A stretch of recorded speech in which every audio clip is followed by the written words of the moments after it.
अल्हम्दुलिल्लाहि रब्बिल आलमीन वस्सलातु वस्सलामु अला सय्यिदिल अंबिया'i वल मुरसलीन अम्मा बाद फ़अऊज़ु बिल्लाहि मिनश शैतानिर रजीम बिस्मिल्लाहिर रहमानिर रहीम।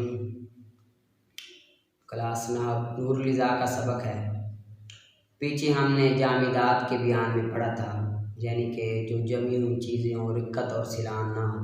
अब हम माइआत में पढ़ेंगे, यानी कि जो बहने वाली। इसमें पहले ये बयान करते हैं कि ऐसी चीज़ हो जिसके लिए दो वस्फ़ हों। इसके लिए कितने वस्फ़ हों? दो वस्फ़ हों, तीसरा वस्फ़ ना हो। तीसरा वस्फ़ ना हो तो अगर उन दो वस्फ़ों में से एक वस्फ़ तब्दील हो जाए, तो उससे वज़ू करना जायज़ नहीं होता। जिस तरह के दूध में दो वस्फ़ होते हैं, एक वस्फ़ उसकी रंग होता है और दूसरा जायका होता है, उसमें खुशबू बू नहीं होती। ठीक है। अब इसमें दो वस्फ़ पाए जा रहे हैं, अगर इसका एक वस्फ़ तब्दील हो जाए, यानी कि या तो जायका तब्दील हो जाए या रंग तब्दील हो जाए, तो उससे वज़ू हम नहीं कर सकते। ये था सबक का खुलासा। आगे तर्जुमा करते हैं। और गलबा पा जाए माइयात में, बहने वाली चीज़ों में, एक वस्फ़ के ज़ाहिर होने के साथ इन बहने वालियों से, एक वस्फ़ के ज़ाहिर होने के साथ बहने वाले से, लहू वस्फ़ान, जिसके लिए वस्फ़ान, कितने वस्फ़ हों? दो वस्फ़ हों फ़कत, जिसके लिए सिर्फ दो वस्फ़ हों। जिस तरह के दूध, इसके लिए लौन रंग है, व ताम और जायका है, वला राइहता लहू, और नहीं है बू इसके लिए नहीं है। ठीक है, बू इसके लिए नहीं है। ये था जिसके लिए दो वस्फ़ हों और एक वस्फ़ तब्दील हो जाए तो उसके साथ वज़ू करना जायज़ नहीं। अब है जिसके लिए तीन वस्फ़ हों, तो फिर उसके लिए क्या हुक्म है? तो कहते हैं जिसके लिए तीन वस्फ़ हों, उसके दो वस्फ़ तब्दील हो जाएं तो फिर उससे वज़ू नहीं कर सकता। अगर एक वस्फ़ तब्दील हो जाए तो खैर है, अगर दो वस्फ़ तब्दील हो जाए तो फिर वज़ू नहीं कर सकता। आगे वाबी ज़ुहूरी वस्तीना मिम्माइन लहू सलास, और दो वस्फ़ों के ज़ाहिर होने के साथ बहने वाले से जिसके लिए सलासा तीन वस्फ़, जिस तरह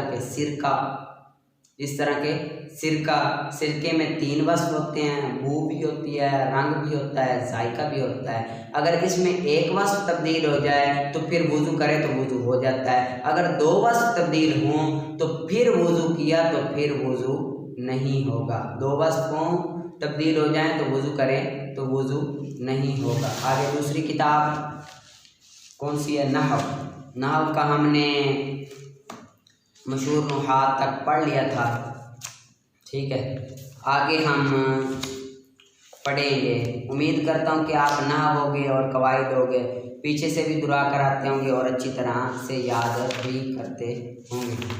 आगे लफ्ज़ क्या है? लफ्ज़ इंसान जो बोलता है उसे लफ्ज़ कहते हैं। इंसान जो बोलता है उसे लफ्ज़ कहते हैं। बेमैनी लफ्ज़ को मुहम्मल और बामैनी लफ्ज़ को मुस्तामल कहते हैं। बेमैनी लफ्ज़ को मुहम्मल और बामैनी लफ्ज़ को मुस्तामल या मौजू कहते हैं। बेमैनी लफ्ज़ को मुहम्मल, बामैनी लफ्ज़ को मौजू या मुस्तामल कहते हैं। बामैनी लफ्ज़ को मौजू या मुस्तामल कहते हैं। मौजू लफ्ज़ की दो किस्में हैं। मौजू लफ्ज़ की कितनी किस्में?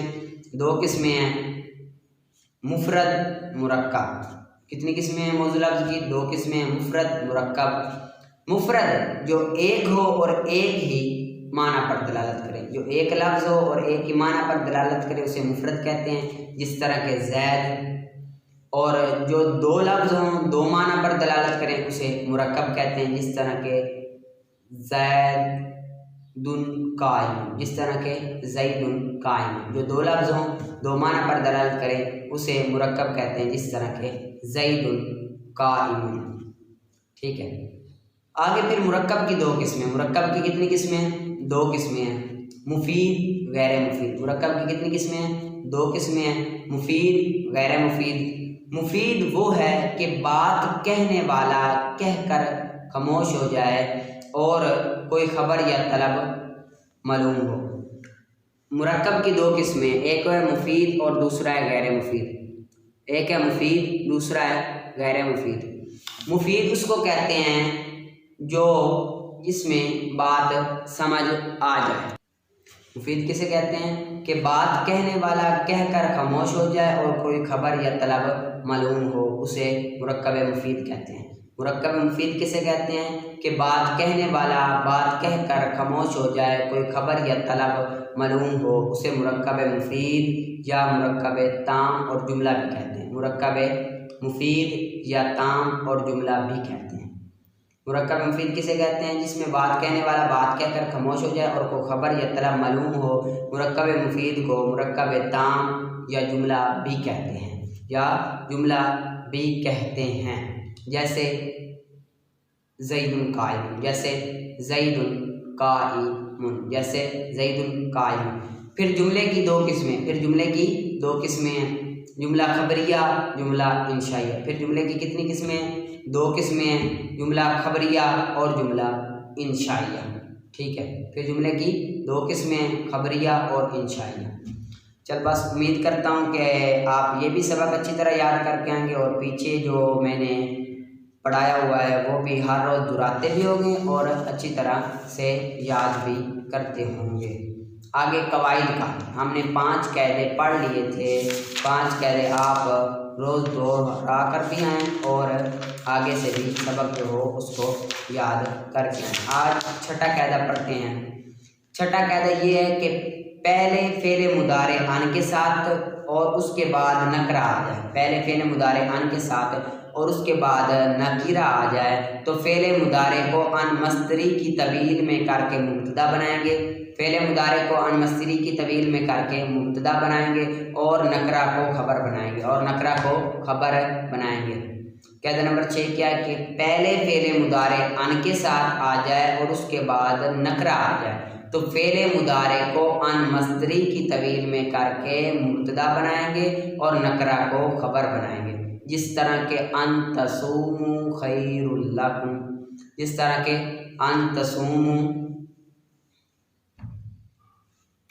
जिस तरह के अन तसूमु खैरुल लकुम, अन तसूमु खैरुल लकुम।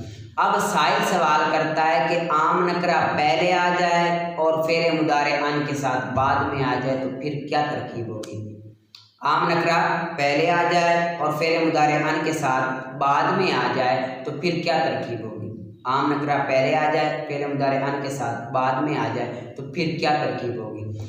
तो जवाब देते हैं कि अगर नकरा को खबरे मुकद्दम बनाएंगे तो नकरा को खबरे मुकद्दम बनाएंगे और फेले मुदारे को अन मस्तरी की तवील में करके मुब्तदा मुअख्खर बनाएंगे।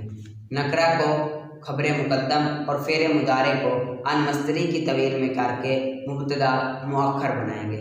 जिस तरह के खैरुन अन तुकीमु, खैरुन अन तुकीमु, खैरुन अन तुकीमु। ठीक है, खैरुन अन तुकीमु। बस यही याद करें। उम्मीद करता हूँ कि आप पीछे से अच्छी तरह याद करके आए होंगे और इसको भी अच्छी तरह आपने याद करना है। सही तरह याद करना, थोड़ा थोड़ा दे रहा हूँ लेकिन अच्छी तरह हो। आपने पीछे से ज़रूर हर रोज़ की बेस पर आपने ज़रूर डेली दोहराना है, क्योंकि अगर ना दोहराएंगे तो आपको भूल जाएगा, याद नहीं रख पाओगे।